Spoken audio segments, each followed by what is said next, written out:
I finish with a hadith of the Prophet sallallahu alaihi wasallam. And I think we must have heard this hadith many, many times. I know I've heard it many, many times. And I know I've heard extracts of this hadith in many different speeches. So I give you this hadith today. Not so you walk out these doors thinking, yo, that was a good speech. So you walk out of these doors thinking, you know what? It's about time I started to do something with my life. It's about time my Islam came into the forefront. It is about time that my Islam became my focus. And it is about time that we stepped up to this challenge. Prophet ﷺ says, يُوشِكُ الْأُمَمُ أَن تَدَاعَ عَلَيْكُمْ كَمَا تَدَاعَ الْآكِلَةُ إِلَىٰ قَصْعَتِهَا. That a time will come when people will invite, nations will invite other nations to the table as people invite others to the table to eat and dine. They will summon them for war. That these nations will summon one another for war as we do when we call someone to the table to eat. Person from amongst the crowd asks, فَقَالَ قَائِلٌ وَمِنْ قِلَّةٍ نَحْنُ يَوْمَئِذٍ. That will we be a small fraction in number at that time? And what does the Prophet ﷺ say? He says, بَلْ أَنْتُمْ يَوْمَئِذٍ كَثِيرٌ. He says, no, you will be massive, massive in number, as we are today. وَلَكِنَّكُمْ غُثَاءً كَغُثَاءِ السَّيْلِ. But you will be like that froth and torrent that is carried by water. That froth on torrent that is carried by water. That foam, that rubbish. And then the Prophet ﷺ continues to say that Allah will extract the fear for you from the hearts of the disbelievers. So they won't fear you anymore. وَلَيَنْزِعَنَّ اللَّهَ مِنْ صُدُورِ عَدُوِّكُمْ الْمَهَبَةَ مِنْكُمْ وَلَيَقْذِفَنَّ اللَّهَ فِي قُلُوبِكُمْ الْوَهَنَ. That Allah will place in our hearts an illness, a wahan. And then this person asks, وَمَا الْوَهَنُ يَا رَسُولَ اللَّهِ. What will be that illness, Ya Rasulullah? What will be that illness?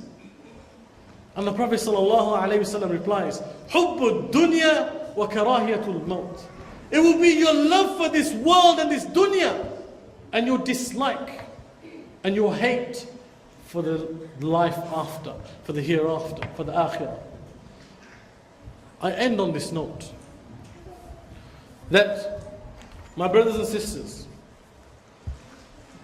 I don't have a chance to elaborate and ask the whole of the ummah, but I have the chance to ask you, those of you that are here present today, that what remains, what are we waiting for? What remains before this fitna of Dajjal engulfs us and takes us?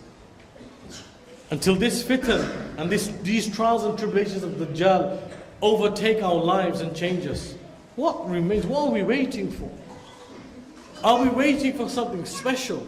Are you waiting for the Mahdi? Are you waiting for Isa alayhi salam? Because that's the attitude some of these people have. That, you know what, I'm going to be in the army of Isa alayhi salam. You're prepared. It's so brilliant standing here and talking about Dajjal. It's amazing. You guys have come here to learn about Dajjal. I want practical change. And practical change doesn't come that easily. It's only when that person is sincere. I ask you right now, ask Allah to grant you sincerity. Ask Allah at this very moment to grant you sincerity so that you can change. So that you can make a difference in your life. And not have to blame society for everything. Ask Allah. Wallahi, wallahi, time will come to an end in dunya. We will be resurrected again. But before all that, see, when people talk to us, they tell us, oh, akhirah, akhirah, akhirah. Before you get to that, there's a massive hurdle waiting for you and I. A massive hurdle. A hurdle that we can just about comprehend. In fact, not even comprehend all of it.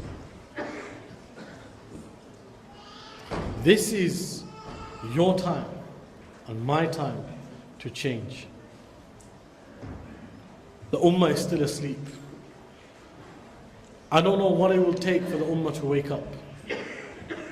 But my job here today is done.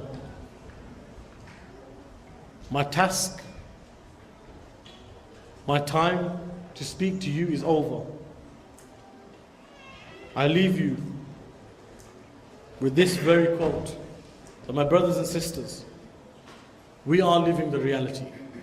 Whether you like it or you don't, whether you accept it now or you don't, we are living that reality.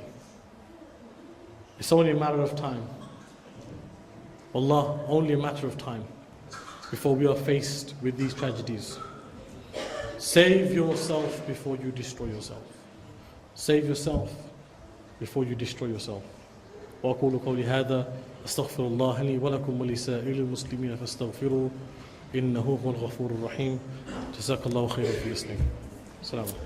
This brings me on to our final guest and our chief guest for today's program. I was in Chicago in Ramadan, in the backyard of Shaykh's backyard, and it's an amazing place. I heard lots about Shaykh, so inshallah guys, please lend your ear and your heart to Imam Abdullah Madyoon inshallah today. I'll give you a brief, inshallah, short introduction and bio to him. He's a graduate of Clara Muhammad School in Chicago, USA. He continued his academic education at one of the city's colleges of Chicago, Malcolm X College, where he studied chemistry and Spanish. Imam Abdullah was inspired by the late Imam W.D. Muhammad, who left his father's religion and converted to Sunni Islam. If you don't know who Imam W.D. Muhammad is, he's the son of Elijah Muhammad, who started your